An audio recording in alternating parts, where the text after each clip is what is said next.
Welcome in episode 352 of the Sources Say podcast, your go-to Kentucky basketball and recruiting podcast on the growing KSR podcast network, presented by Club Blue. Club Blue is the official collective partner of the University of Kentucky. I am your host, Jack Pilgrim of Kentucky Sports Radio. Very excited to be joined once again by the one and only Sean Smith of Frederick Douglass basketball. I like being able to say that now. Sean, how the heck are you? Man, it feels good to be back. I was out last week and been excited to get back on here and talk Kentucky basketball with you, Jack, because I mean we're here now. Yeah, so we got through the off season with a lot of special guests and kind of special episodes to fill time, but also just kind of find new ways of creating content. But now the content doesn't need to be created; it's being created for us with the official start of I guess in the NCAA's as college basketball season is here. Monday marked the start of the NCAA allotted 20 hours per week.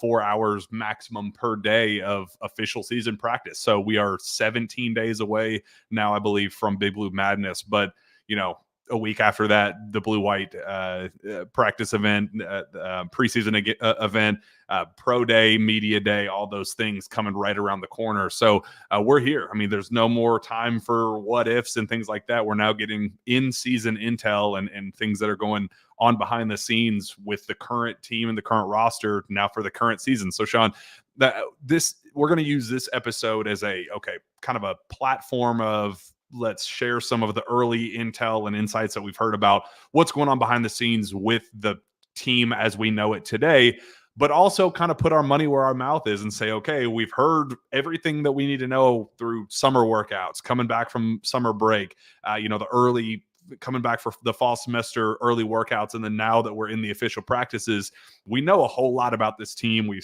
heard about them going up against La Familia and those closed practices and things like that.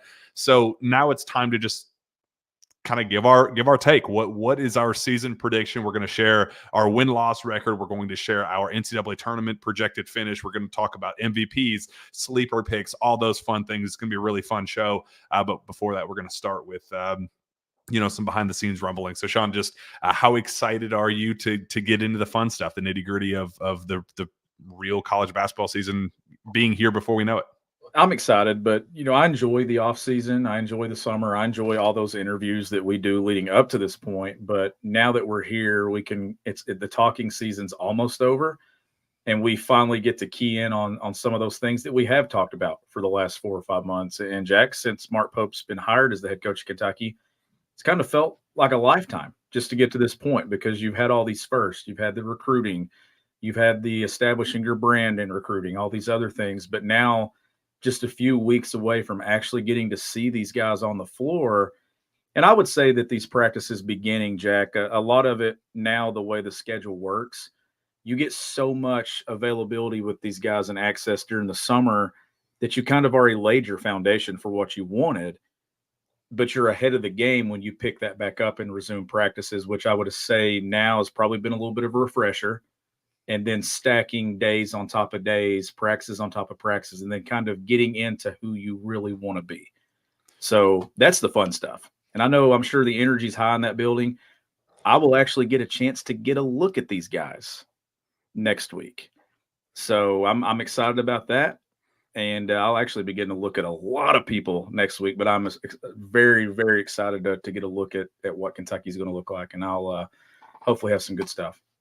Yeah, so you'll get to see with your own 2 eyes. So until then, we just have to rely on other people's eyes and what they have relayed to us up to this point. So, Sean, the early word just starting out this week and starting it's Hell Week in the Joe Kraft Center. So, 2-a-days where Pope expects you there bright and early before the sun has even risen, and then going to work you to death there, and then another follow-up practice there for a 2-a-day there in the afternoon. All day, every day, we're getting to the bottom of this. We're going to start figuring ourselves out, but some early rust very clearly of, okay, not used to this level of pace, this level of intensity, just constant go, go, go, go, go. We had little, hour practices up to this point throughout the summer, but, that was just a little appetizer. That was just a little taste. but now they're getting the real thing and seeing what Mark Pope is like as a coach. And it was a lot. I was told that, some uncharacteristic turnovers, sloppy decision making, missed shots from guys that don't miss shots. You saw those in the early parts of that day one of practice on Monday, where it's just like, all right, let's figure ourselves out. Let's just kind of get back into the groove of things. And then by the end of the first practice and then going into the afternoon, I was told they were shooting absolute lights out, and a couple key standouts that we'll talk about in a second. But it's the energy, it's the focus, it's the intensity in the all in pushing our chips in on one common goal that has just been so contagious in that building up to this point, that the people that admittedly have been there for these practices this week and some of the summer early fall stuff versus what they saw in the John Calipari era and before, they just said it's just a different vibe, man. It's just, yes, there might not be the NBA talent. It might not be like, whoa, that's a lottery pick. That's the number one pick. It's a different level of vibe of, man, these guys, it's grown men getting after it, saying, I'm going to, knock you out and punch you on the ground and do whatever it takes to win this game.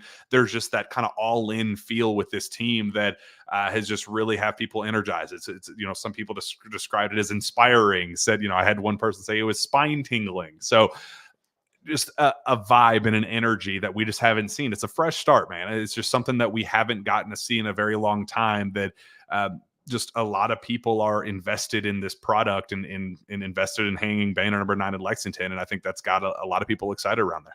It absolutely does. And, the energy and the positivity that's around this program, it's all of an anticipation, right? Like, you're anticipating what this brand of Kentucky basketball is going to look like. You're hopeful that it's going to be good. I think it's going to be fun. But you mentioned some of the rust. Imagine if they wouldn't have had the summer. If you wouldn't have had that period of practices to go through where you do lay your foundation. Now you're bringing in entirely new faces and you're trying to get it all caught up and where you want to be. Now you've laid that, right? Like, you've got that groundwork there. It's easier to kind of go through shaking off the rust. And then you mentioned the practice and stuff in the afternoon, the second one you're coming back for. As a coach, Jack, you never feel like you're fully prepared.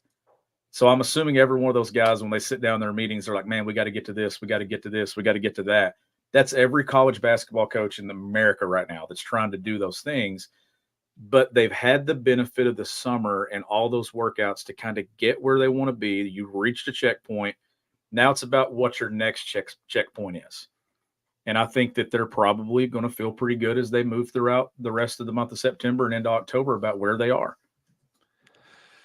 So in terms of individual standouts, 3 names kind of popped up pretty quickly after, some mixed reviews throughout the summer, just in terms of, just not knowing what, what some guys were and what the long-term outlook would be.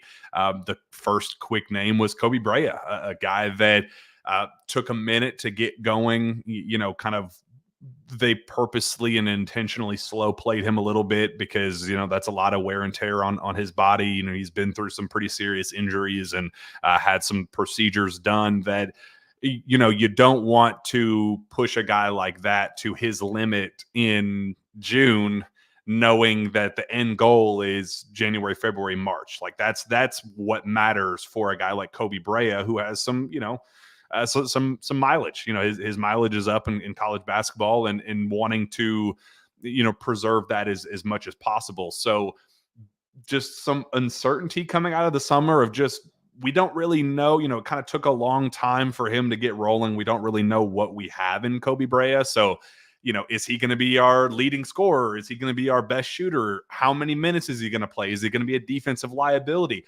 Just some of the big picture question marks that you have for a guy like Kobe Brea coming in, they just didn't really get answered. So that was a guy that some of the people around the program were kind of having a close eye on, saying, what do we have in this guy? And the way he has adapted coming back from the summer break and into fall semester, and especially to start this week, of just saying, now we're full go. Now we're all gas, no brakes. Let's show them what I'm, why you pay a premium to bring a guy like me in, why you want to sign me over the blue blood, why I go to Kentucky over a UConn and a North Carolina and a Duke like his finalists look like. So he's been awesome. He's made shots and it's kind of really opened some eyes of, okay, this is a guy who can really raise our ceiling. This is a guy who, he's a floor raiser as well as a ceiling raiser. He's a guy that can really kind of change a direct trajectory of your team, saying that's a go-to reliable. We know that that's a coin flip 3-point shooter to my right or left. He's going to make shots for us. How big is it that Kobe Brea has looked the part early and often for the Cats, Sean? I think it's huge just because for the last couple of months, maybe he's been a mystery to Kentucky fans. His skill set's certainly not a mystery. We know how efficient he was in his career at Dayton, how efficient he was last season in college basketball shooting the ball, Jack. But here's the benefit of having so many older guys. You could be patient. You could get through the summer and not really force him onto the floor in those workouts and in those 5-on-5s and everything that they did in June and July, because the learning curve is not as steep. You know what I'm talking about when it comes to playing college basketball, understanding what it takes, playing in space. I think the advantage of being a fourth or fifth year guy in this program is you've kind of got that foundation from wherever you played prior to getting here, that you're able to kind of retain a lot when you get into this environment, that they were able to be patient and not force him onto the floor when he's not ready, because the last thing you want is a setback or something happening that makes him miss time when it matters. So they handled that well. And then you're going to hear me talk about this a lot throughout this episode. Kentucky's depth. The depth they have at a lot of positions, I think that helps too, that they didn't feel like they had to rush somebody in June or July. But it's good that we're now in September. You're hearing positive things said about him, because at one point, Jack, we were just so unsure about what he was going to add just because of all the other names that we've heard about throughout the summer. You knew what he could do, but it was just about whether or not he's going to be out there on the floor being able to do it. But that's really encouraging to hear that he is kind of where and who they thought he was and who they want him to be. Another guy that I wouldn't say there were questions because he had a strong summer, but Lamont Butler came in with a very clear identity as a basketball player. He had a niche. He was the defensive lockdown guy on the perimeter, where he's not going to be the most prolific shot maker. Yes, he has hit clutch shots, some of the biggest in the history of college basketball, but that's not going to be what his bread and butter is in Lexington. And a solid playmaker and facilitator, but he's the guy that you push all your chips in defensively. The fact that he's came back from summer break and going into the fall semester and definitely to start this week, he's made shots, but has really just kind of found himself as the team's leader and as the vocal presence and the veteran, and a guy who is making shots and is kind of like you hate throwing around aura and just the kind of the as the kids are calling it, but like he has a presence about him where he's starting to kind of understand that this is my team. Like there may be more talented players, there maybe better scorers and shooters and what have you, but there's kind of this growing presence about Lamont Butler that he's really embracing this role that he signed up for, and his teammates are really leaning on him heavily, and just his voice is growing louder and louder by the day. But he kind of asserted himself early for this team in the locker room, and to start the first week of practice as like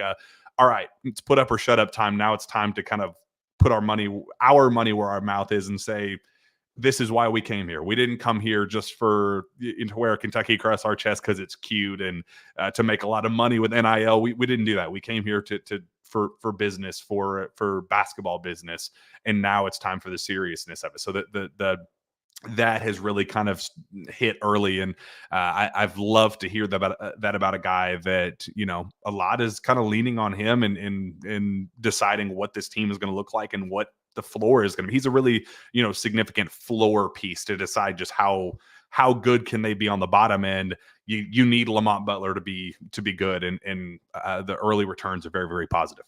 Yeah, they definitely need him to be good, and I think that early on in the season, leaning on him defensively to be somebody that can lock down opposing team's best perimeter player or a point guard and pick up and pressure and kind of just dictate and set the tone physically on that end of the floor. I think that's an area that Kentucky's going to be able to lean on while it figures out who it is and how it wants to play in all areas, really.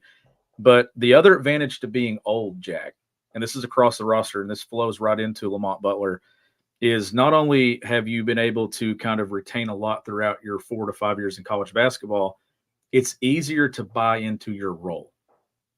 And there are guys that are on this roster that have had different roles at other programs that their role is going to change at Kentucky. When you bring in 6 or 7 old guys all at once, not everybody can be the guy. Not everybody can be the big time shot maker. You've got to have those 1 to 2 individual things that make you great.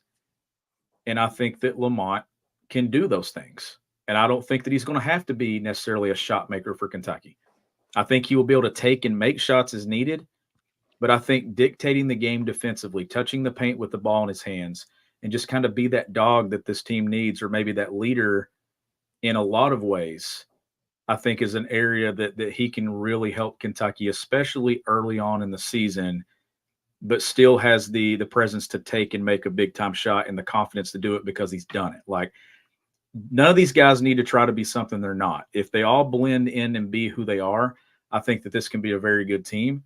But it really does start with him. They need him at that position to kind of be that guy that we talked about all summer, and I think he can be. And then last but not least, the third guy that popped up early. No surprise to you, no surprise to anybody that has been following along closely or even loosely throughout the offseason, and just basically since Mark Pope got hired here in Lexington and the players started arriving earlier this summer. Jackson Robinson has been the go-to presence early as a just, okay, I know what the system is. I know where I fit in. I know, I have a really good read on Mark Pope, and I have a really good read on Cody Feger. We know each other like the back of our hands. Like they had that vibe already coming in. So we already knew he was going to be kind of having upper hand on the competition in that regard. But his ability to kind of stay out in front of that, and you heard the early feedback when La Familia was in town, Jackson Robinson was the guy that, like, whoa, we'll see about some of the other guys in terms of pro talent, but Jackson Robinson's a pro. That guy belongs with us, fellow pros, while the other guys are more system guys. Jackson was a clear guy, and that was before, we got to the tail end of the practices and then in the fall and all that. So Jackson is making shots. He is just kind of firmly established himself as the go-to scorer, go-to shooter, going to be carrying a lot of the scoring load for the Cats this year, and really didn't do anything to surprise anybody when they got rolling back again on Monday when the real stuff started. Jackson is surprising nobody, and that is exactly what you want to hear for a guy like Jackson Robinson. Yeah, he's the most comfortable in who he is, and he should be, right? He's played in the system. He understands how to make reads offensively. He understands what Mark Pope, Cody Feger, all these guys want out of him on the offensive end of the floor, Jack. And that's why it was so important back in the late spring or early spring to get him on this roster, is because the familiarity that he has with everything and the familiarity that the coaching staff has with him. That's really encouraging that he's been the guy that's kind of popped off the page. And obviously, I think he'll be an overwhelming pick to be the team's leading scorer, probably even the team's MVP for a lot of people if they're picking it. But to have that guy going into game one, when you're in a new environment, and we get it, like Mark Pope played here. He is a part of Kentucky. It's still a new environment to coach in. It's a new environment for this entire staff. It's a new environment for all these players.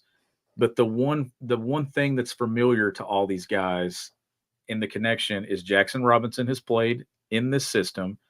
Mark Pope has coached him. He knows where to get him the ball in situations and where to get him the ball on the floor. That is a massive thing to lean on, Jack, when you're going into a new idea of what you're wanting to do as a basketball program, and especially at Kentucky. I think that's a huge thing that they have in their favor. Yeah, absolutely. So we know kind of just the early rumblings. And again, we have a long runway to go. This is a really unique time because it's still very early. don't have to juggle different schedules of, okay, here, we have pro day tonight, we have media day, we have to deal with this, and this, games. You can kind of push all of your chips in on the practice. So you really want that. That's why it's Hell Week now. It's where you can push all of your chips in on one common goal, and that's just working your butt off in practice, as long as the NCAA is going to allow you to do it. So they have 20 hours a week, 4 hours a day maximum.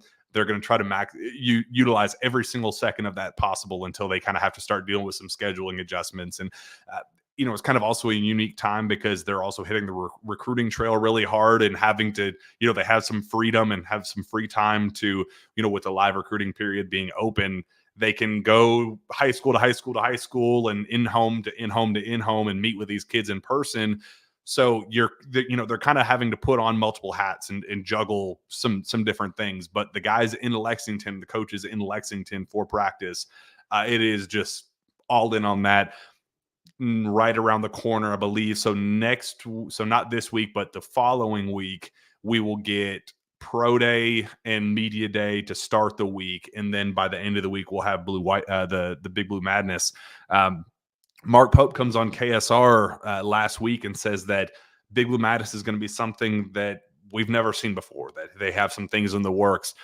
What does that look like for the casual fan, Sean, after we've, admittedly that event has kind of gone stale for a lot of the fans, and maybe it was just the, Cal fatigue and saying the same things and the same speech, and you can only kind of show the same product with so many different ways before fans kind of just get, tuning out a little bit. What does that look like with this new era?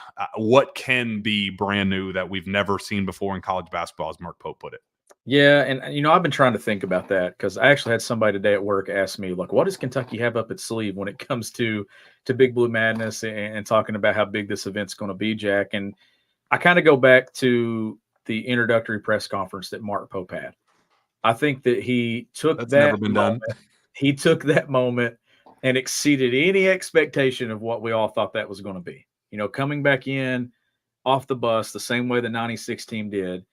He started his time at Kentucky in the fashion that you hope he does that same moment again, with a bus coming into Rupp Arena, walking off with a national championship trophy. I think he gave a vision. He used the past to then tie into what a vision could be. I'm interested to see what he does with Big Blue Madness as well. Does it involve a lot of those former guys that he played with in 96 coming back? I think you're going to see a lot of those guys coming around the program anymore. I don't know if you get anything from Rick Pitino. It's still one of those things where he's the head coach of another program in college basketball, and there's a line there somewhere, right? Like, I don't know what St. John's fans are going to think if Rick Pitino just keeps, popping up and stuff when it comes to UK. But could you have some type of involvement from that? I don't know. But whatever they're cooking up, I'm willing to bet that it's been something that's probably had months spent going behind it to kind of get it in place. And to me, Jack, it's about moving forward and giving this program and this fan base something to be excited about. I don't know what that looks like, but given what I saw in his press conference, I'm setting the bar way up here for what I expect to see at Big Blue Madness, and I think they'll live up to it.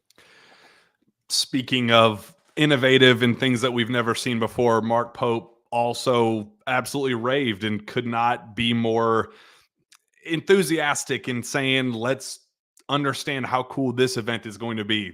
Club Blues Blue-White event at Memorial Coliseum.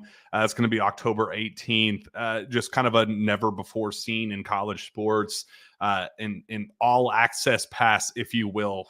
Pope talked about it and just said, the coaches are going to be mic'd up. This is going to be our practice as you would see it at the Joe Kraft Center on our best day. It's a chance for the fans that are truly financially invested in this program, the future of the program, to be rewarded for it. And I want to, very teed it up for me, smack it off the tee.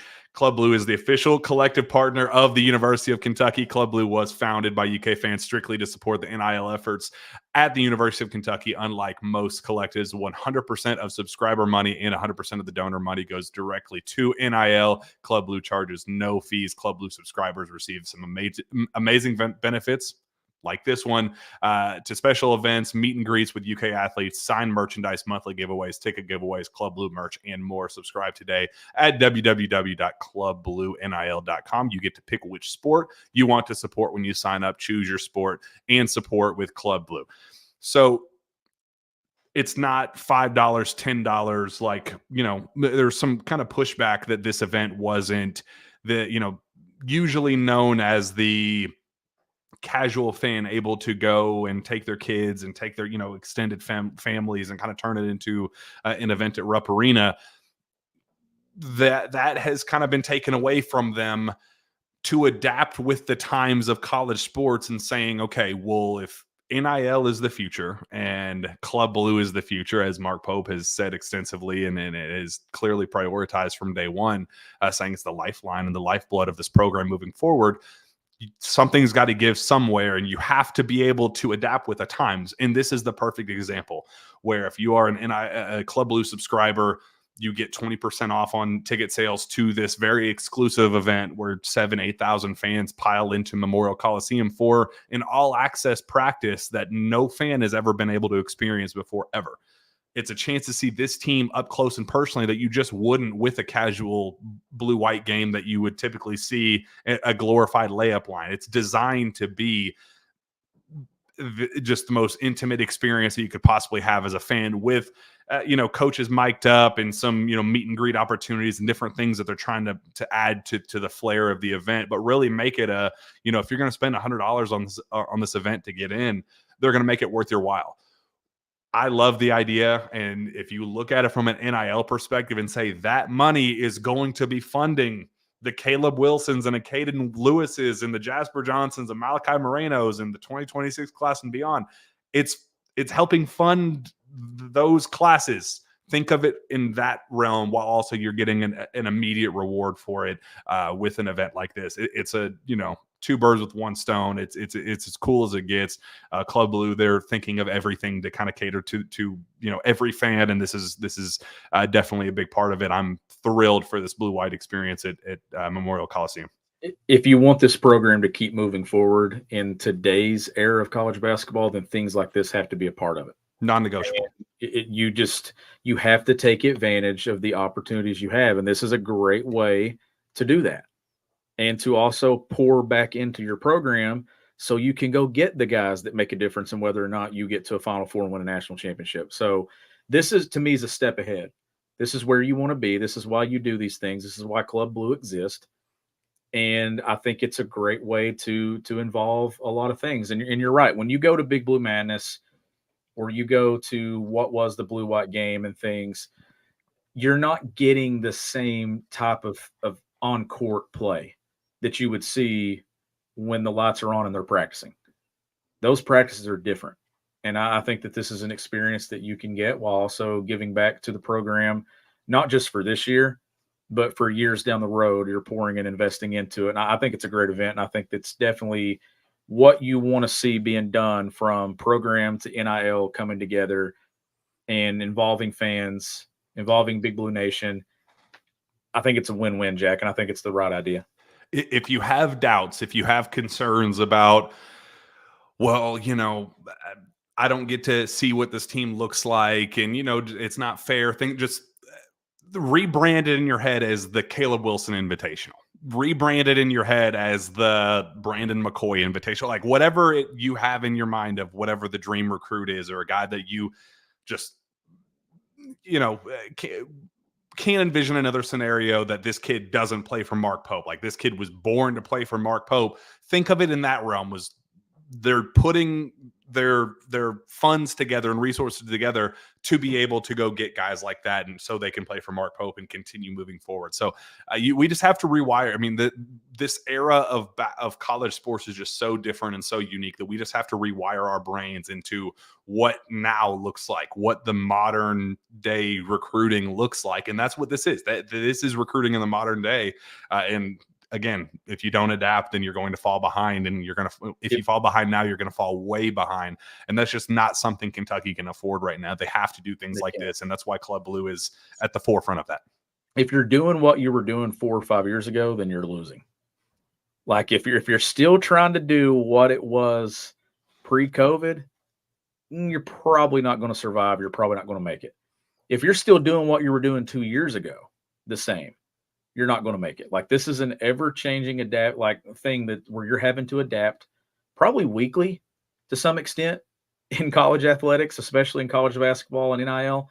I think this is a great step in the right direction when you get this partnership with Club Blue that kind of helps drive when it comes to ideas and ways that you can pair program and fans and donors and bring it all together, Jack, to benefit what you're wanting to do as a program. And stuff like this, it makes Mark Pope's job easier when you get these things done. Like, in the past, I mean, there's always been involvement, right? Like, when it comes to recruiting, you always had fan involvement. It was always about what was the impression that the fan base could give. That still is an active thing in recruiting, but now there's ways where the fans are even more involved, and the people that sit in the seats at Rupp Arena and help fund this program and help do all the other things. Like, there's more. It's more on them now than it's ever been, and things like this are a huge stepping stone to doing it right, to where you can have those nights that you can celebrate as a program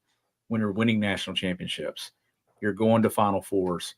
This is all a part of it. And I think that this is 110% a great thing that they're doing. And I think it's a giant step in the right direction when it comes to not just on the court play, but what they're doing off the floor to make sure they're being successful. Well, we're talking about it. A couple quick recruiting updates before we get into our season predictions. We're really excited about that. It's going to be a really cool. We always talk about it. We always say, "Oh, we're going to do our season prediction show," and I always feel like we forget because we say, "Well, Blue White Week is going to be a great opportunity," or the first exhibition week or something. But then so many media talking points, and we see a pro day, we see this, we see that, and it just kind of takes it up, and we forget to actually give our freaking picks up to leading up to the season. So I'm really excited to be able to do that. But first off, Braylon Mullins cuts Kentucky today, and I don't think that's insignificant. Big picture on Kentucky's front, they're pushing all of their chips on Caden Lewis, who is also recruiting Caleb Wilson extremely heavily. They are very openly talking about a package deal together. Everything I've said on this show before, that Caleb Wilson's visit could not have gone any better, that the people around him were essentially drooling on their way out of campus and just said, man, that's the bar. They set the bar. They set the expectation. Everybody else that we go see moving forward is going to be based off of that bar, and you're having to hit that moving forward. So blew the Wilsons out of the water with how things went in Lexington a couple weeks back. Caden Lewis, even coming off of that UConn official visit, Kentucky is trending in the driver's seat. Things are going extremely, extremely well with him. Things are starting to come together where, yes, it's still early. You still got to get a Caden on campus for his official. Caleb Wilson is a top 5 recruit for a reason. He's going to have a blue chip recruitment. You're just going to have to deal with some ups and downs and a roller coaster ride of that. But I wouldn't trade Kentucky's position with anybody for Caleb Wilson, and I wouldn't trade Kentucky's position with anybody for a Caden Lewis, paired alongside Jasper Johnson and Malachi Moreno, who they already have committed.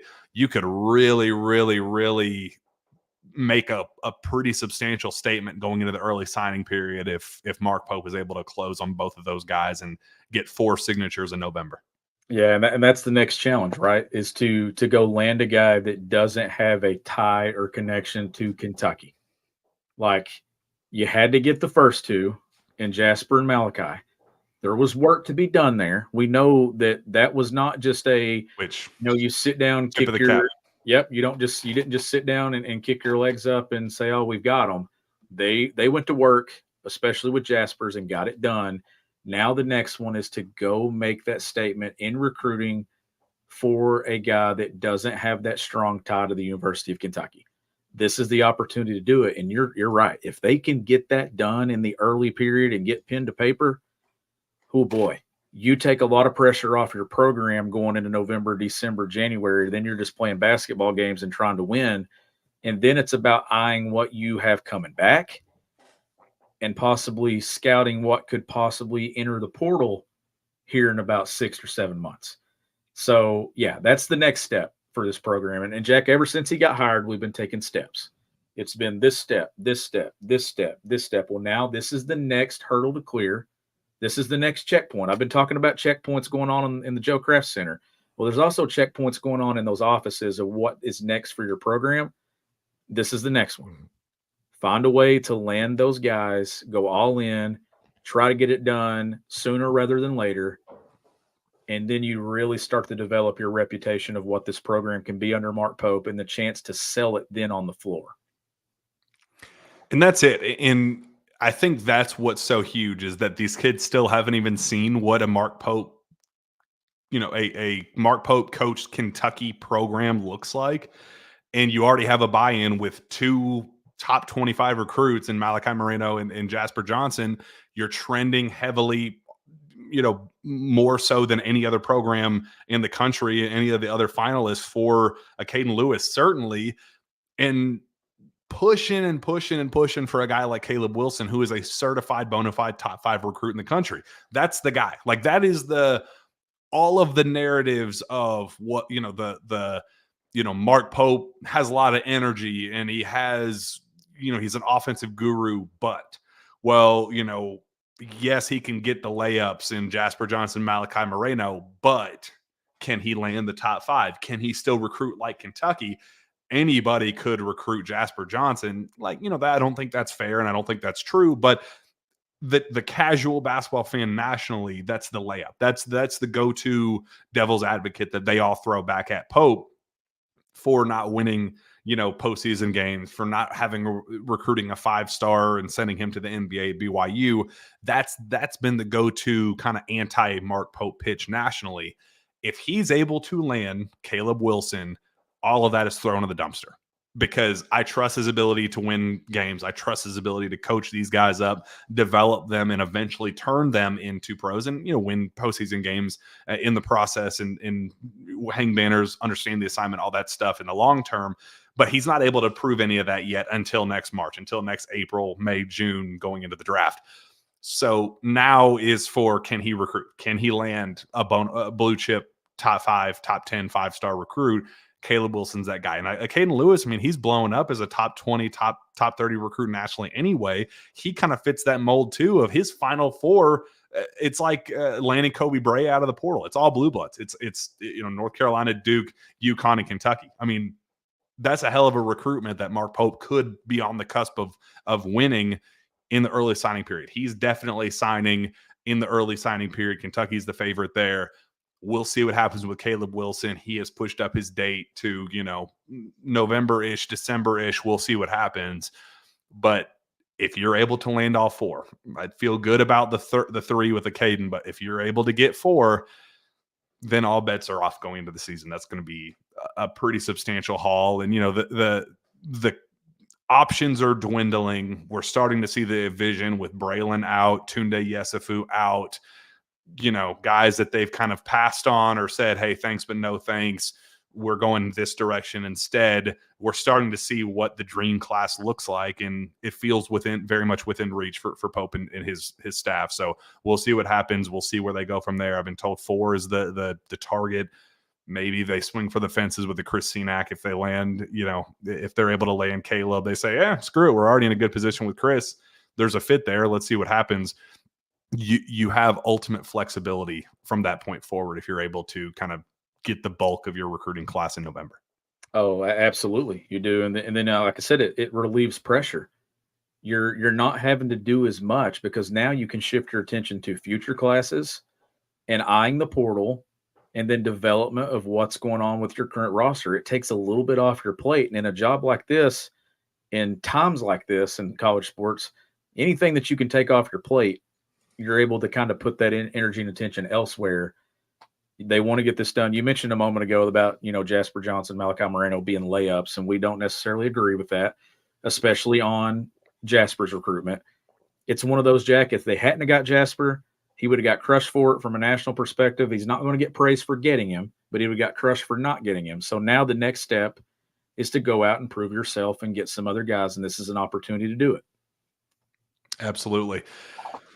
There's the recruiting updates. We'll, kind of see what happens. We'll follow that closely. Some big time official visitors coming up in the next couple of weeks that could definitely move the needle one way or the other of like, hey, this kid's ready to commit. We got to take it now. I mean, we didn't expect this to come in our laps, but here we go. We'll navigate that as they come, but definitely going to be an interesting couple of weeks here on the recruiting front, but all eyes are indeed on a Caden Lewis and Caleb Wilson. Let's move forward to why we want to do this show, what we're so excited about. Our season predictions are finally here. We're going to go game by game. We're going to have to go rapid fire because 31 games is going to take a heck of a long time. You know what I realized today, though? What? Predicting a college basketball season is very hard. Like, because I'm like, wait, like going back and forth. Now, college football, you got like 12 games. Yeah.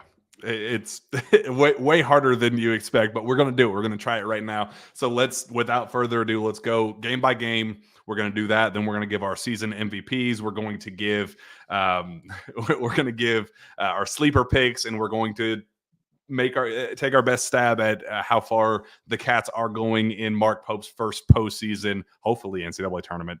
Fingers crossed. I mean, that would really suck if they weren't a tournament team. I'm putting my money on that happening, but we'll pick how far they go.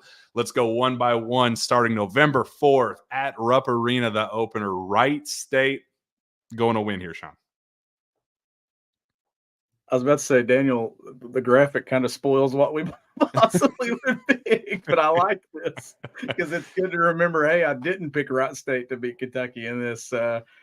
Yeah, I'm going to victory there. Man, you talk about bad. That would be a bad start to the Mark Pope era if they lose to Wright State. And we're going to try to just, very, very quickly skim through the very obvious wins. Then when we get into the more polarizing games, we'll kind of dig in a little bit further because, again, we will be talking for 7 hours if we spend 5 minutes on each. You got the Fighting Nate Sestinas coming up next. I'm calling a win against the Fighting Nate Sestinas, as expected, leading up to that November 12th battle in Atlanta, Duke and the Champions Classic. This one was our first disagreement, and I disagreed with myself in my head as this was going on. Sean, what's your rationale behind a win? So, to me, there's like 5 games that I think are very important in year number 1 for Mark Pope. And this one's not at the top. I think I have this one at number 5 in my list that I sent you all today. But it's an early national moment, national spotlight for you to really take your program from here to here for what you want to be. You got a veteran team that I think is going to be playing with high energy that night in Atlanta. And I think Mark Pope understands how important it would be. This doesn't win you a national championship, but man, it can buy you a lot of good grace if you can beat Duke in that event where you really haven't been able to beat Duke in that event. Like I said, it doesn't change the win-loss total much for me if Kentucky wins this one. It even doesn't change it if they lose it. But I think this is going to be a Kentucky dialed-in night where they go all in, and the veteran presence and how old Kentucky is, Jack, I think they're going to play well on that national stage and pick up a good win. I think they're going to play great. I think it's going to be an awesome game. I think it's going to be back and forth, and I think it's going to be close either way. I just think, and you're going to get this sense with me as we continue on through these predictions, this is going to be a really chalky year for me with Kentucky. I don't think that they're going to lose any games that they're not supposed to. They're not going to lose any games that they're not supposed to.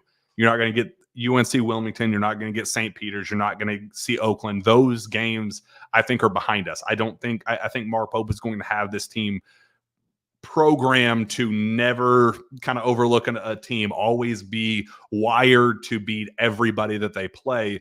And that's going to lead to a very, you're never going to leave Rupp Arena going, what the hell just happened? Like, I don't think we're going to experience that a lot. So that's good because you're not going to get surprised. It's going to be a lot of the teams you're supposed to beat, you're going to beat. On the flip side, I think when it comes to talent, we're going to see a couple times this year where sometimes the ceiling's just a little bit higher with the teams that Kentucky plays. The floor is really going to be really high for Kentucky this year, but sometimes just the ceiling's going to be a little bit higher for the opponent. And I just think this is a Duke team that has a lot of talent. I think their potential is really, really high. It's one of those games that if they're firing on all cylinders and can, find their groove talent-wise, that is a deep, loaded, talented team that they can put the college basketball world on notice very, very early. Not anything against Kentucky, because I think it's going to be a really good, solid, veteran-led team. But sometimes talent is just going to win games this year. And I think this is going to be the first example of that, where sometimes the talent's just not going to be enough here quite yet under Mark Pope. If this game were in late December, early January, I'd probably flip it. But I'm going back and that's the argument. That's the devil's advocate. The floor is a lot higher than Duke. I'm giving Kentucky the edge early in the season because so many times Kentucky was on the other end of this when it comes to that early game that we just didn't really know. And this is still a Kentucky team that we don't know a ton about, but they're old. And I think that old for one night in November is going to pay off. And if you get it, it probably changes some of the expectations that nationally you have for this team, which could be a good thing and a bad thing for what Mark Pope's trying to do. But I don't think that you can replicate just how massive it would be for your program early on in your tenure as a head coach of Kentucky to get a win against Duke. And that's why I think that Mark Pope and this program is going to go all out for that moment and that opportunity. And you got a lot of guys, Jack. Let's face it. This is a moment in a game they probably didn't think they'd be playing in. Some of these older guys wearing Kentucky across their chest playing Duke. You've got some familiarity, though. You know, Andrew Carr has some familiarity there with Duke. Sorry, I can't speak. But I think this is an opportunity for a one night, take a chance, get a win, and then it you know how much I love quad one wins. Man, that'd be a good one early. So from there, we go to the BBN Invitational at Rupp Arena. Lipscomb, Jackson State, and Western Kentucky back to back. What do you think about that little run there? I believe we are in total agreement.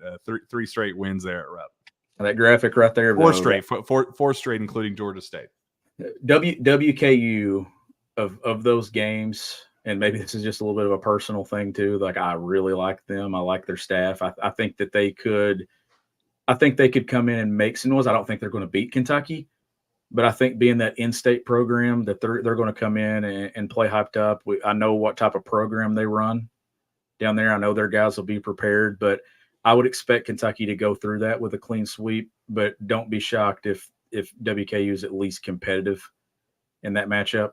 Shout out to my guy Martin Cross that coaches there. I mean, I've got really good friends on that staff, and still want to see Kentucky win. But you know what I mean. Like, I think they could compete at least and have some pride about it. But I would expect WKU to perform well there too. But I think Kentucky will go through it clean.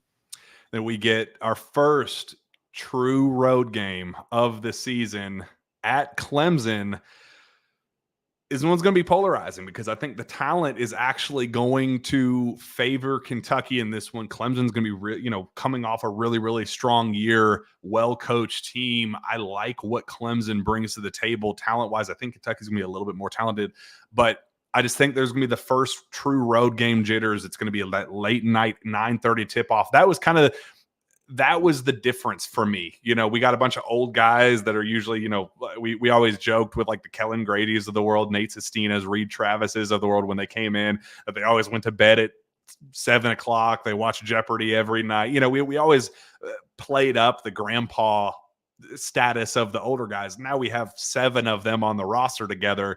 It's a 9:30 tip-off, true road game. Clemson's going to be that intimate atmosphere is going to be packing. I think this is just going to be the only tricky game on the schedule for Kentucky that we're going to see them slip up. They can clearly win this game, but I think it's just going to be one of those, man, what the heck happened at 9:30 in a true road game where you just go, yeah, that happens. SEC ACC challenge.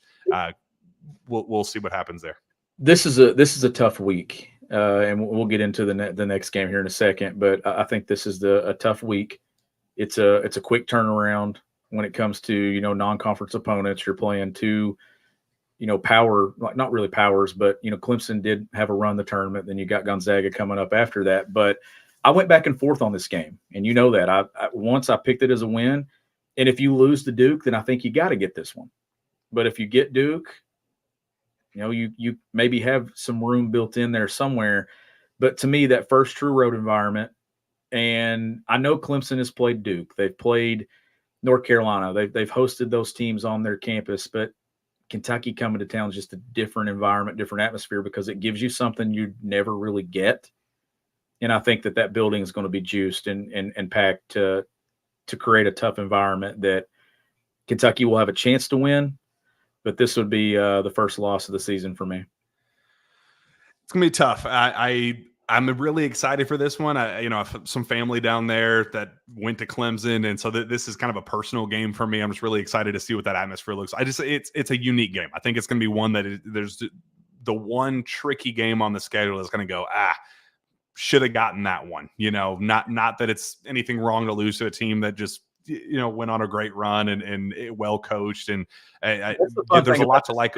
There's a lot to like about it. Yeah. That's the fun thing about this event. You get to go to places that you would never get to go to. Mm-hmm. Get matchups and homes. Like at some point, you're going to see Kentucky go to Duke. You're going to see Duke come to Kentucky. Like the cool things that you never get to see, you're going to get to see because of this event every single year. I think it's a great thing. And I like where Kentucky's starting, going on the road at Clemson.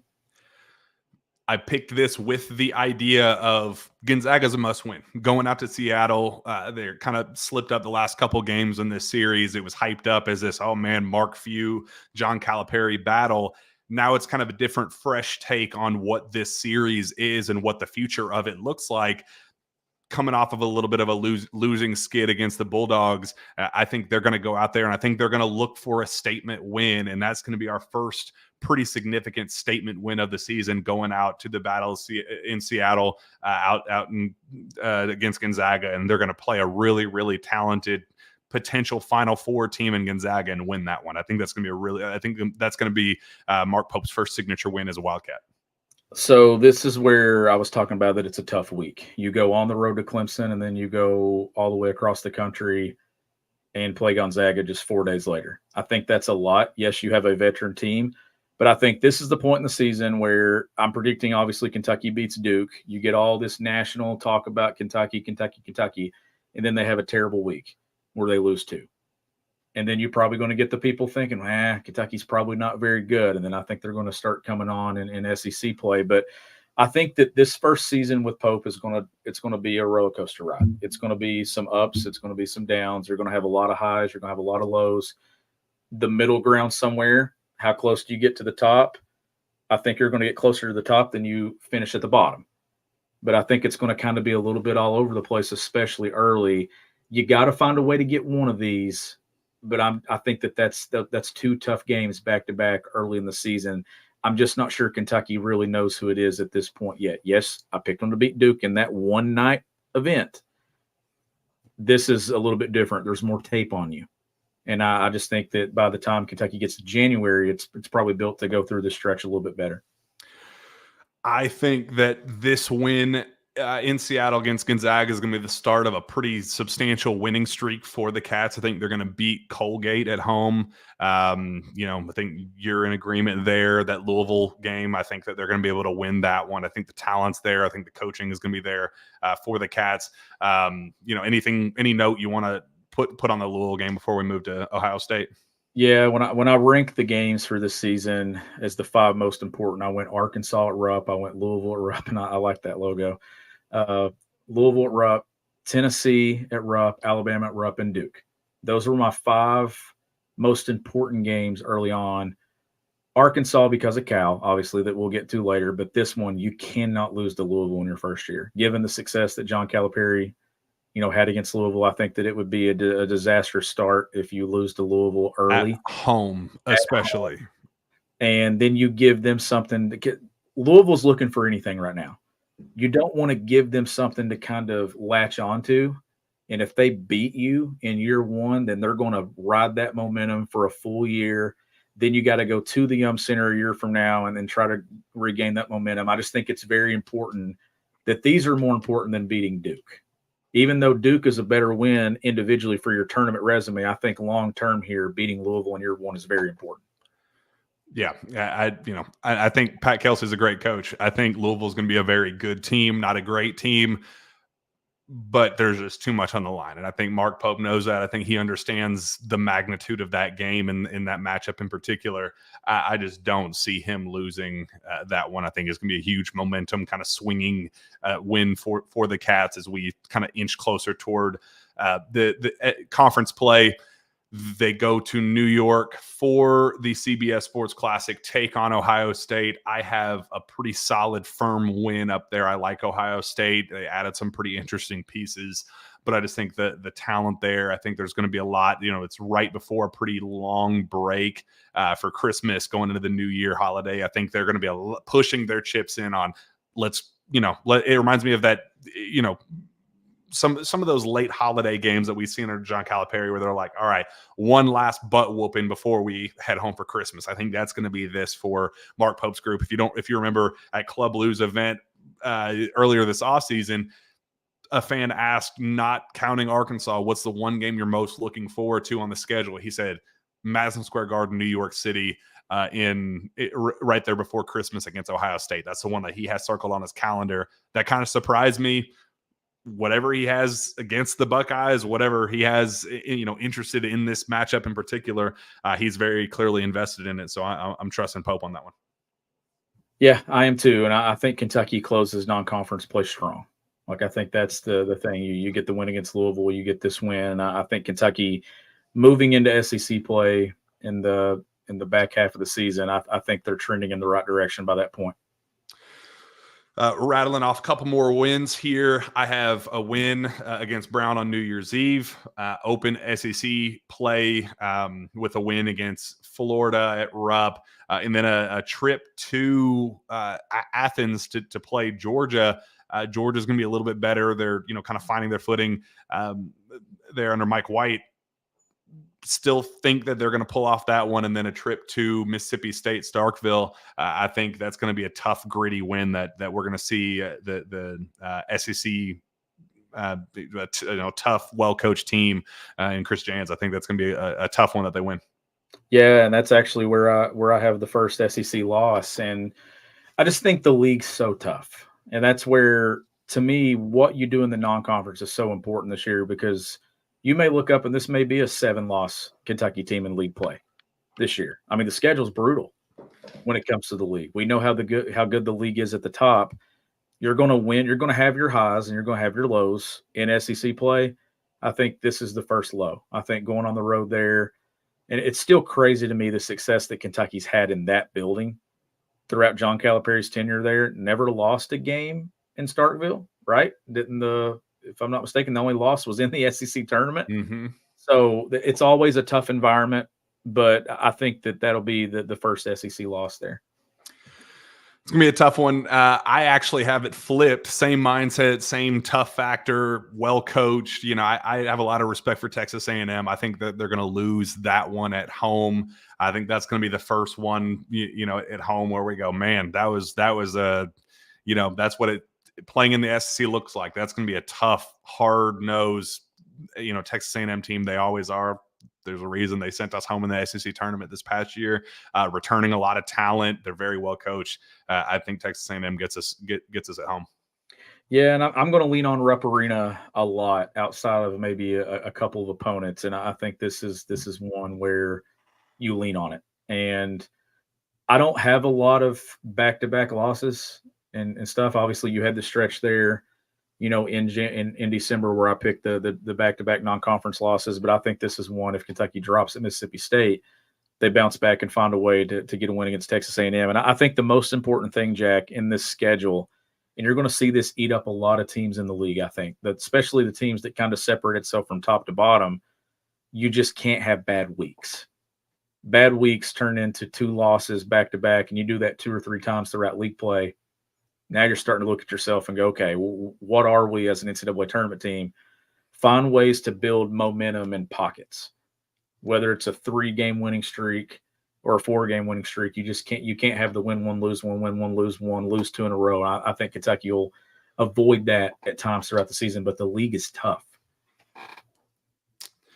Yeah, and it ain't getting any easier. You get Alabama at home. That's one that we disagree on. Look, there's a lot of negative recruiting with Jasper's recruitment. A lot of why would you go be an experiment for something that we've already established? We are the hot offense with a modern, launching threes at a high rate, putting you in the NBA draft. We've made it to the Final Four. Nate Oates and his staff really did a bang up job recruiting, but a big part of that was kind of minimizing the Kentucky brand and saying what you think you can get at Kentucky, we've already established here in Tuscaloosa. And that got back to the coaches, and I think that they're going to be looking at that game as a statement opportunity and saying, hey, we won that recruiting battle. We're also going to beat your butt on the game floor at Rupp Arena as well. I think this is one that they've definitely have circled on their calendar in SEC play, and I think they're going to get a pretty substantial home win there at Rupp Arena against Nate Oates and the Crimson Tide. Yeah, I think when it comes to the league and the schedule, I'm not sure Kentucky was handed any favors when it comes to having to play Alabama home and away, having to play Tennessee home and away. This is just one of those teams, Jack, where I think that Alabama is one of the better teams in college basketball, and I think Kentucky will compete. Certainly, a lot can happen. What is the date of this game? January 18th.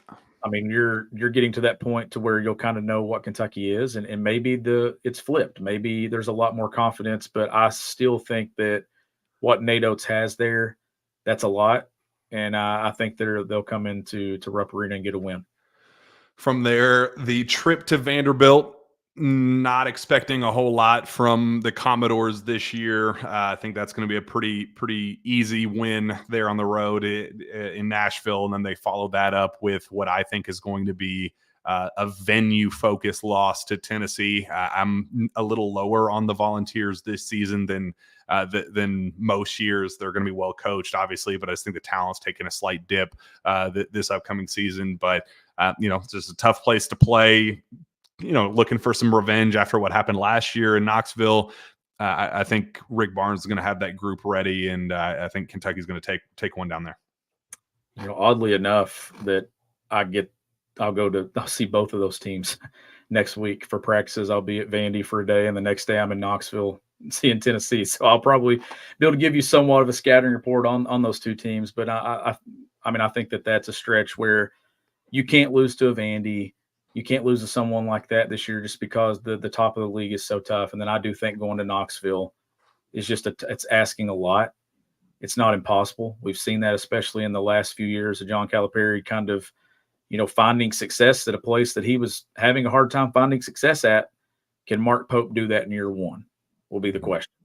Yeah, and I think this is part of the chalky thing that I kind of talked about before, where losing in Knoxville, Thompson Bowling is not, a slight at Pope. Like that's one that you just go in and you say that was a tough one against a good team. Again, I don't think they're as good as probably advertised nationally. They're going to get some typical national Tennessee love that I don't think is necessarily deserved, but it's going to be a very good team that's going to be tough to beat this year. It's going to be a tough out, and we're going to just kind of experience it the hard way. I think they're going to be kind of pretty evenly matched in terms of talent and things that where Tennessee is ranked top 15 nationally, top 20 nationally, I think is where Kentucky's going to be, sitting comfortably throughout the year. They're going to be kind of playing back and forth, and it's just going to get the home court advantage down in Knoxville to solidify that win.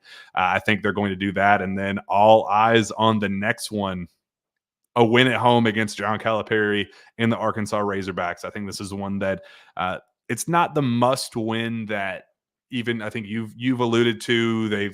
I've heard a lot of people say that that's a must win. I don't necessarily think that one's the backbreaker that some have made it out to be, but it's an important game. It's a very important game that Mark Pope clearly understands the magnitude of. If this were in Fayetteville, I'd probably think otherwise, but I just think there's going to be so much juice around that matchup and what's at stake there that it is not going to be a chance for John Calipari to go to your home and beat you on your home floor, as he so eloquently said so many times in Lexington. I think the pressure's on John Calipari and the Arkansas bench, honestly. But this game, coming off the Tennessee game is why I actually leaned losing at Knoxville, because I do think there's going to be maybe some look ahead. How could you not?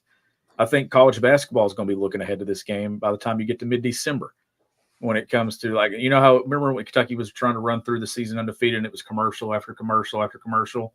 You're probably going to have the same type of commercials coming up about the week of that game, where you're going to see it so much you're sick of it. But this is one that I think Kentucky gets. And the reason I had it as the most important is because it's between here.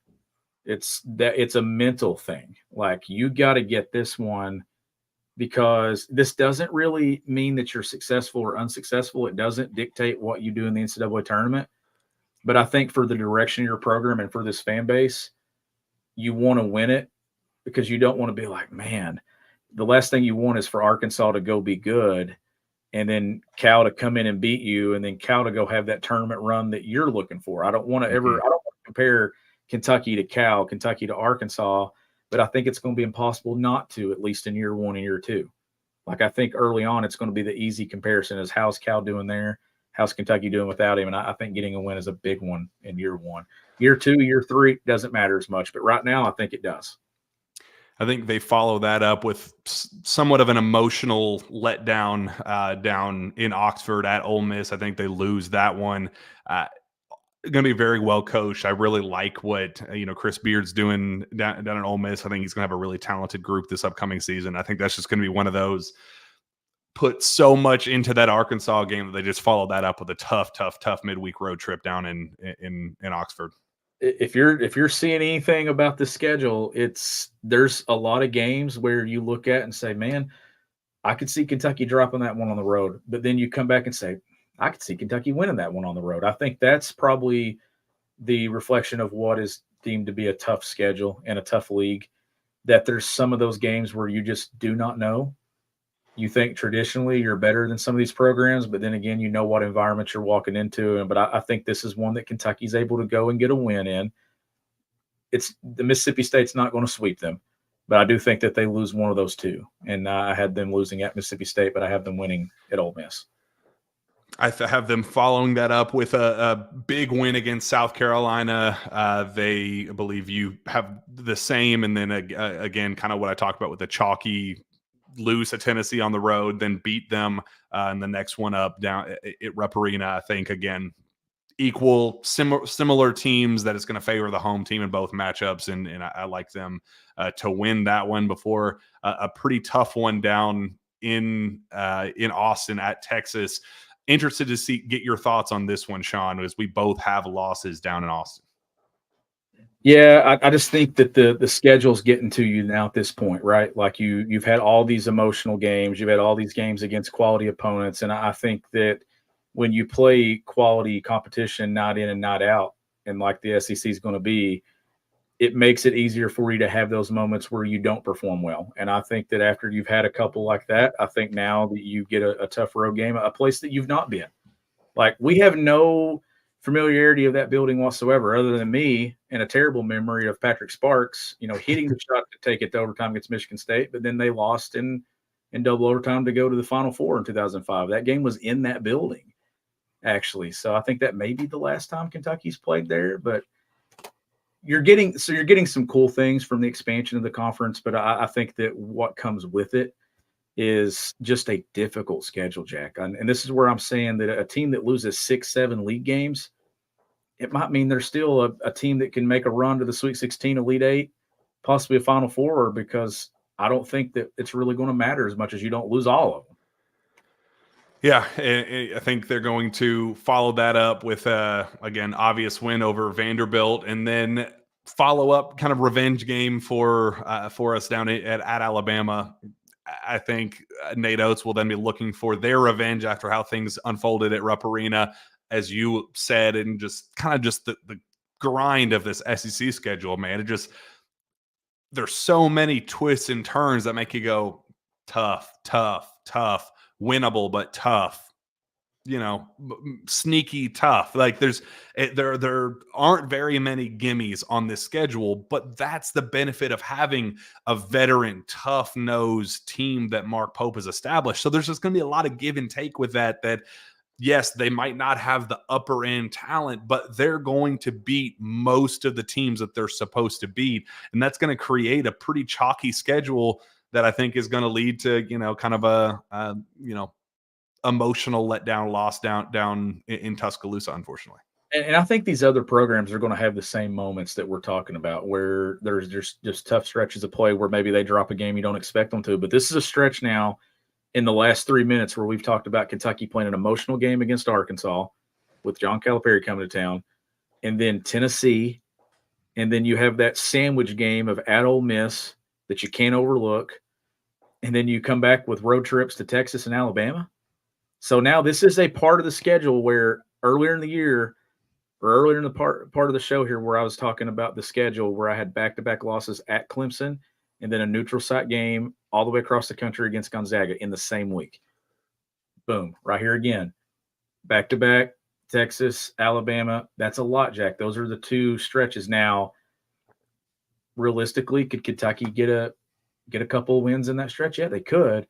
I just think that if you're going to lose back-to-back games anywhere, those are the two most likely spots on the schedule, I think, where it could happen.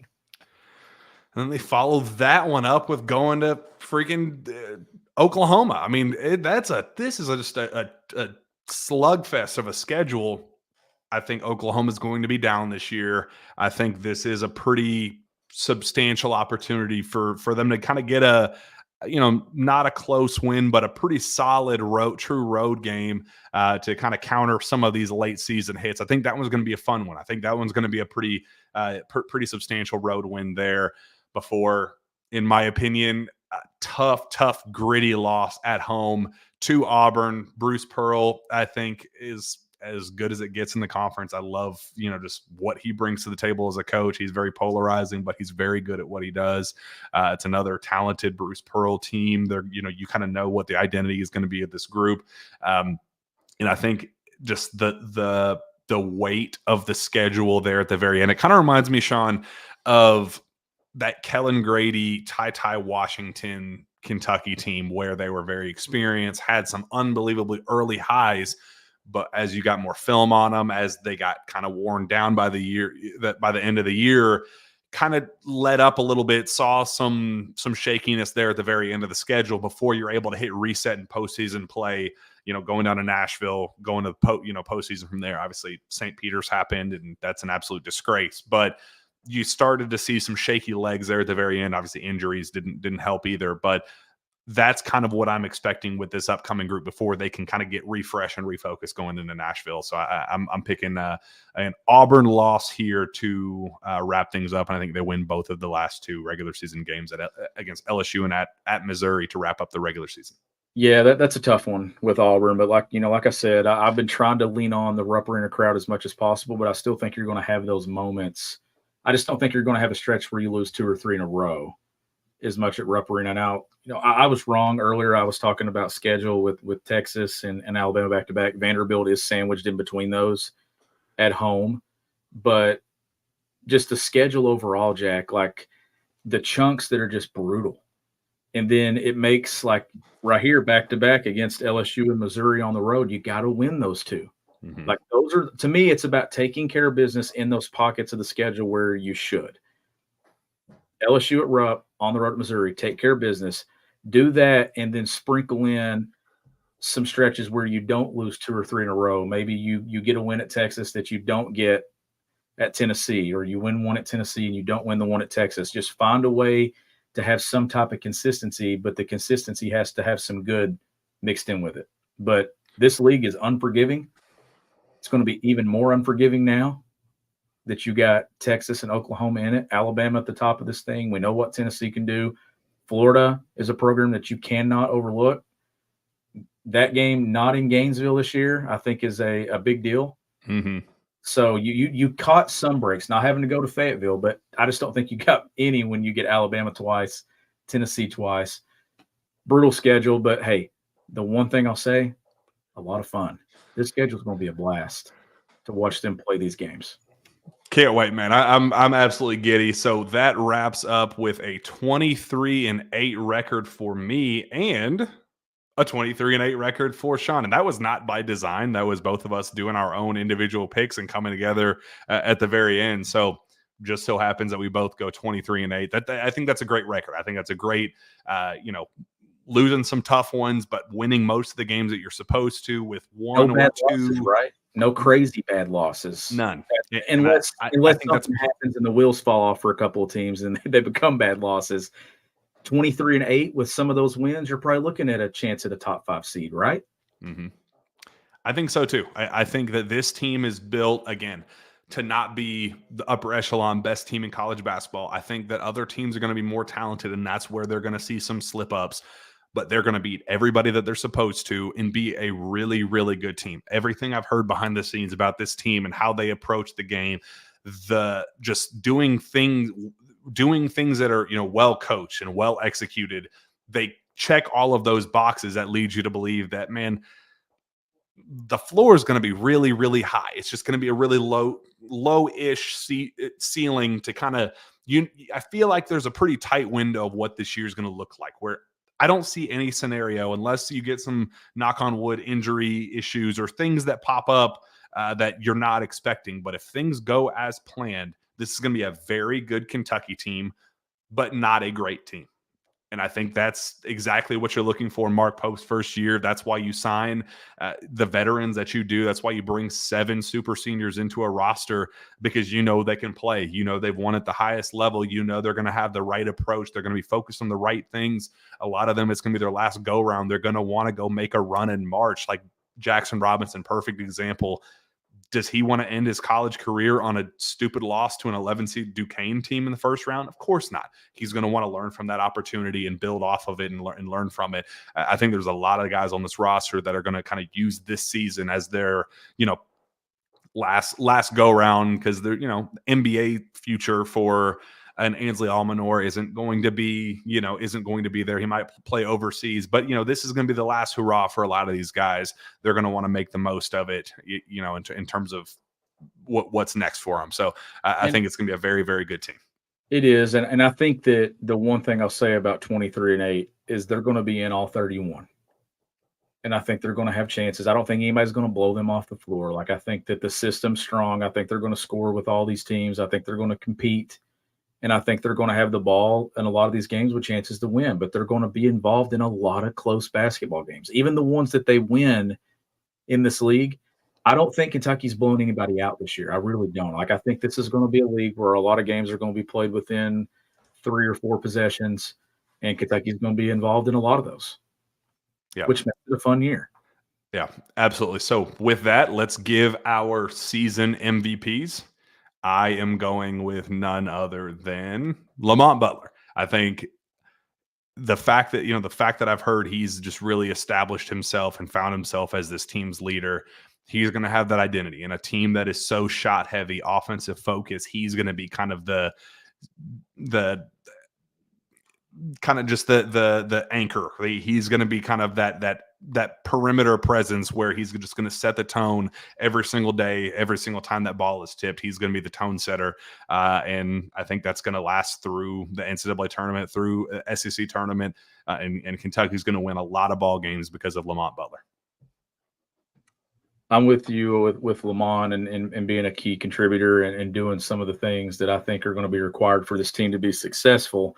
Now, I go a little bit of a different direction, and this is me, coming back around to when it comes to my team MVP or the person that I think is going to carry Kentucky. When Jackson Robinson first got here,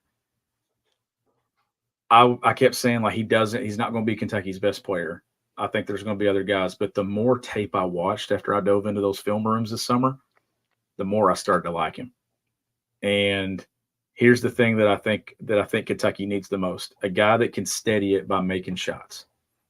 When you're on the road at Texas or you're on the road in Knoxville and you need somebody to make a shot that can go get their own, you can draw something up or whatever, or just in the flow of transition, Jackson Robinson's that guy. And I think that Jackson Robinson still has a lot left of his game that he can add to it with a year at Kentucky. And I think playing in this spotlight is going to bring out the best in him. And I think some of that natural progression of getting better every single year that he's been here or in college, I think you're going to see that climb again. And I think that, and I agree, Lamont was my second choice. The reason I like those two guys so much is how many different ways can you impact winning for me? Mm-hmm. And I think that both of those guys can impact winning in a lot of different ways and in a variety of ways.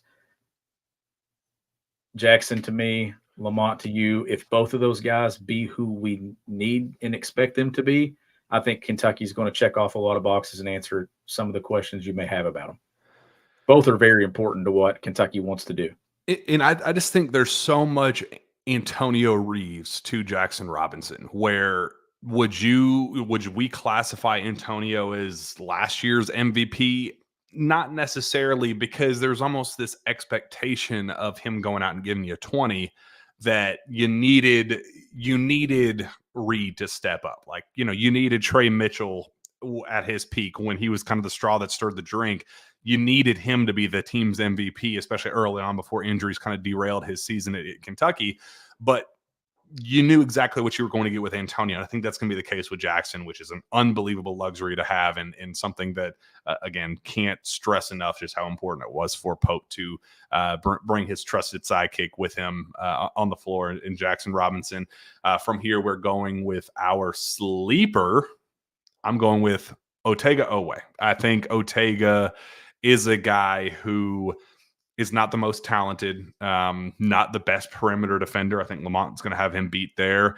Maybe not even the best athlete. I think there's going to be, he is one of those guys that I don't think is going to set the world on fire as a scorer, but he's going to just do little things every single game that make you go, that won us the game. That steal, that dunk in transition, him finishing around the basket, the way the defenses will collapse on guys like Otega in such a shot heavy, like he's going to be able to find some opportunities and little holes in the defense, because it's going to be such a 3-point focused team that he's going to have just so many different opportunities that he's going to have to be the guy. I think Jimmy Dykes brought up a really, really important point when he saw practice last week, where he said there's a ton of shot makers, but who is going to be the intermediate guy? Who's going to be the finisher? Who's going to be the one that kind of, the defense kind of has to account for as the non-shooting threat? Because if, you turn into a one-dimensional team, then you become easier to defend. He's going to be the kind of counterpart that I think is going to really step up in key moments for Kentucky this year and be the team sleeper. Yeah, you hit on all the key areas that I'm looking for when it comes to a sleeper, and that's why I think that you could go a number of different directions with this pick, with this roster. I do like Otega Oweh as being one of those guys, but mine is Ainsley Almanor. And I like that. The reason I went with it, Jack, is when you get to that point of your roster that you're looking for a sleeper, when you're talking about a roster full of older guys and young guys that we don't think are quite ready yet. So most likely the sleeper's got to come from the guys that have played a lot of college basketball. So then it becomes who buys into their role, or who is most suited to have a similar role moving in. To me, shot maker, a guy that makes and takes and makes open shots. He hits a ton of free throws. Free throw percentage is unreal for him. He's going to rebound. He's going to do some of those tough things for you. Does he play 23 minutes one game and then slide and play 12 the next? Yes. But he's going to be ready for his number to be called upon at some point and play 25, 26. That, to me, is what a sleeper is. It's a guy that's within themselves of who they are on a team that has other roles filled.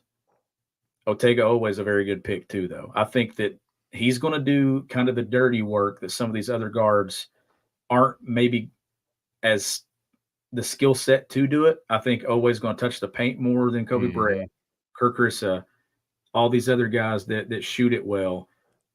Almanor is kind of that guy that can eat up some minutes, I think, at multiple spots on the floor. Maybe he plays some 3, maybe he plays some 4 and makes shots, Jack. I just think that those two guys are both very good sleeper picks, but I'm going Almanor for sure. And I've been high on what his role could be, because I think that he's not being asked to do anything that he can't do. There's no having to climb to this for him or sink to this. I think when he walked through the door, he can be who he was at Fairleigh Dickinson. I think that he can be the exact same guy and do the exact same stuff. Maybe not take the same number of shots, but his production and what he is capable of doing stays the same. And the very last, but not least, topic, the one that fans only care about, NCAA tournament finish after just a terrible, terrible run in March, figuring out just what the heck the future looks like in the postseason. Mark Pope talked about hanging banners and understanding the assignment. So that is obviously a key focus for this program moving forward. Alvin Brooks III, first practice ever at Kentucky, first official practice wearing March Madness socks to kind of just set the tone and say, hey, here's what the focus is going to be. I kind of going back to what we talked about with winning the games you're supposed to, and then just kind of the grind of the season kind of hitting at the very end. I think that this is a Sweet 16 team. I think that they're going to win the 2 games that they're supposed to in that opening round. We're going to make it to that second weekend, and there's going to be a lot of excitement. And I think they're just going to face a team that's very, very good, outclass them a little bit from a talent perspective, and they're going to be a tough out. But here's my caveat to this. They're going to lose in the Sweet 16, but that comes after a really, really strong high down in Nashville. They're going to win the SEC tournament. It's going to be a tough weekend in Nashville where there's the celebration of, okay, we're back on track. This is where this program is supposed to be. No more leaving on Friday, staying one night and having to leave your hotel room. That stuff is behind us. I think there's going to be a lot of emotional investment of, man, we took care of business. We're back on the right track as a program. Win that first weekend, get to that second weekend. And I think just the grind and fatigue of the season finally hits them, where we finish the year saying, man, that was a really, really fun, strong run where they won the games that we were supposed to. And the respect is back with Kentucky basketball. I think a 23-8 finish in the regular season, a win in Nashville, hanging in an SEC tournament, or winning an SEC tournament championship, and then going to the Sweet 16 is going to be an awesome season for Mark Pope in his debut. Yeah, I hadn't really thought a whole lot about what the SEC tournament finish could be, but I think the tournament's going to be a priority. Like, I think that Mark Pope's going to prioritize playing in Nashville. I think they're going to have a run that they go on there. To me, though, the NCAA tournament, I believe this team settles somewhere in the range of a 5 to a 7. If they lose another game or two, maybe they slip to an 8, but I still think 5 to 7 is somewhere what they're going to be, which then means most likely you're beating a 4, a 3, or a 2 in that second round of the NCAA tournament. But I think this is a Sweet 16 team with the chance of being an Elite 8 team. Like, that's how I would word it. It's a second weekend team. I hate locking it into a round because I think it's all matchup based from that point. But the system is so strong and they shoot it well. They're going to shoot it well. And I think they're going to have a lot of guys that want to go out on a high note.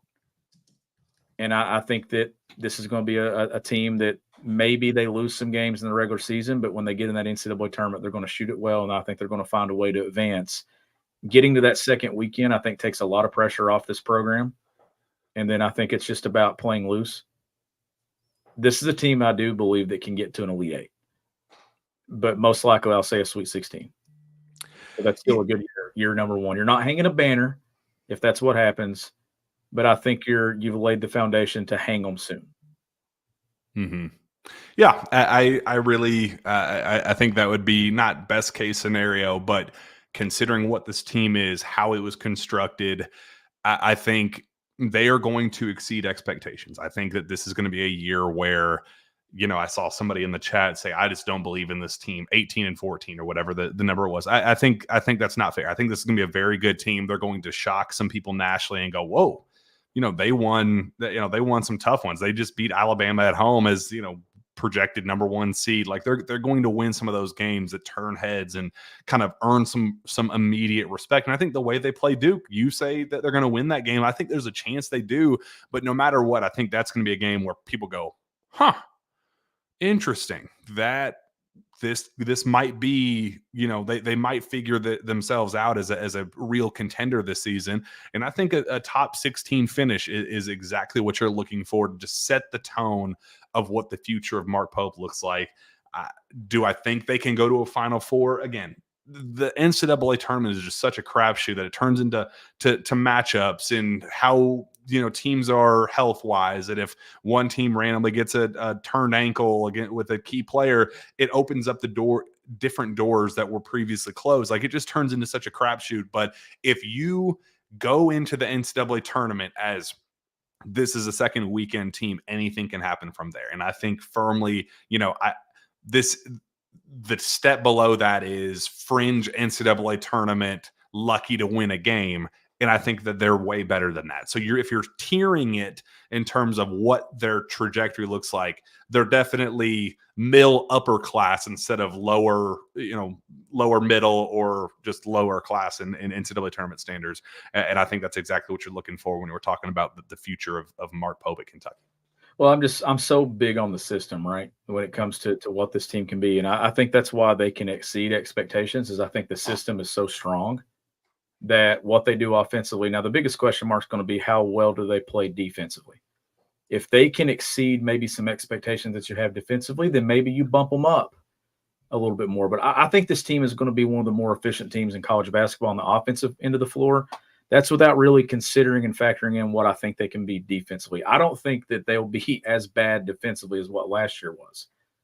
If last year could have got to a point to where they had some middle ground with how good they were offensively and how bad they were defensively, probably don't lose to Oakland in the first round of the NCAA tournament. But this is a team that I think in year one, with what you're wanting to do, you don't have to go win a national championship in year one to get your program moving in the direction you want to go. You just got to have a blueprint and something and a vision that you can sell.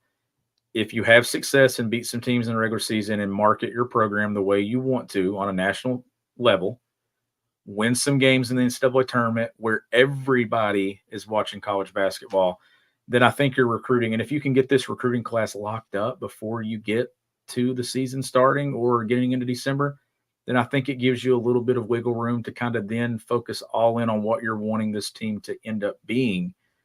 But I think we're going to look back and whatever this thing looks like, let's say 5 years from now, this is going to be the team that laid the foundation that maybe didn't get where you're wanting to go, but they put you up a notch to where you're not starting down here. Now you're starting here for where you want to be. And hey, if this happens, I think it's a huge win for Mark Pope with having to start over with all new roster, all new staff at a place like Kentucky. I think they're going to be a good team. I don't think they're going to be a great team, but I think they're going to be a good team that's got a chance to advance far just because the system's strong. And I think they're going to play well together. And I think they have a really good coach with a mind that's willing to adapt. And I think that puts them in a position to be successful. Well, that wraps us up here. It was an absolute blast. We're just absolutely giddy for the start of basketball season. Practice is here. Before we know it, we'll be talking about Pro Day. And before we know from there, we'll be talking about Media Day takeaways. And we are on the docket with Mark Pope. And it's going to be coming sooner than you realize. So very excited about that. We will reveal some of those details here in the coming days. But very excited to welcome on the head coach at the University of Kentucky on the Sources 8 podcast. It's going to be an absolute blast. We're honored for the opportunity. We'll talk about that here in the next couple of days. So fans, make sure to keep your eyes peeled for that one. But until then, we have all the fun season stuff right around the corner. Big Blue Madness, 17 days away. It's hard to believe. But Sean, we're obviously excited for it. Go subscribe to KSR Plus, all the intel, the stuff we talked about with practice, behind the scenes stuff. That's been there for over a day, 24 hours plus. It's all been there before. So make sure you go subscribe to that so you get all of your intel first and foremost. Subscribe right here on the KSR YouTube channel. Sean, where can fans find your work? You can follow me at _Coach S. Smith. Find me on Twitter as well, at Jack Pilgrim KSR. We will see you next time.